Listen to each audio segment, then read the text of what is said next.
I recently thought it would be Jesse Davis, but as of the last few days, I think it's going to be the rookie Ed Ingram. I think he's really come a long way just in the last few weeks, playing with a lot of confidence right now. I think that's going to be Ed Ingram. I mean, as much as Jesse Davis has a proven background, again, with the upside of Ed Ingram and the fact that we've seen him just over the last few days start to take those first team reps out there, and he's looked pretty solid in doing so. And I think that also speaks to the fact that you have a lot of high draft picks on this offensive line, and it could actually make a big step this year.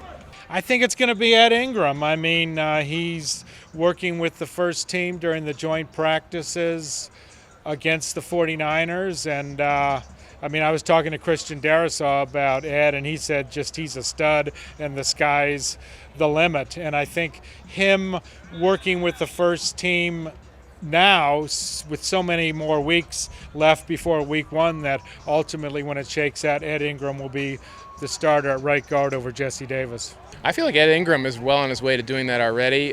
When you're drafted in the second round, that's eventually going to come sooner or later, and it looks like it's going to be sooner.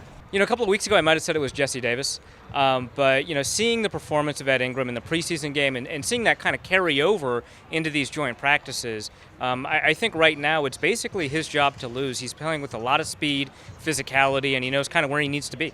I think Ed Ingram is pressing towards that, and we saw him take first-team reps this week against the 49ers. Saw a little bit of it last week. He had a great preseason game, I thought, against the Raiders. A lot of those runs in the second quarter that you saw Ty Chandler, Kenny Nwangwu make were coming with Ed Ingram setting up blocks and opening things up for those guys to get through. So I think if he continues to do what he's doing, he's going to have that job. He has been probably as impressive and has done as much to help his case as just about any rookie on this team. If you're looking at the guys they picked towards the top of the draft right now, and you probably hear the way I'm answering the question, but between Cine, Booth, and Ingram, I think Ingram has the best chance at this point to start of those three guys. At this point now, Ed Ingram. I think Ed Ingram looks good. Jesse Davis the other day looked like he got steamrolled a couple of times. Ed Ingram hasn't seemed like he's overmatched, and he's a rookie. And I think that's the key. When you have a young guy that looks comfortable and confident, you got to give him the nod.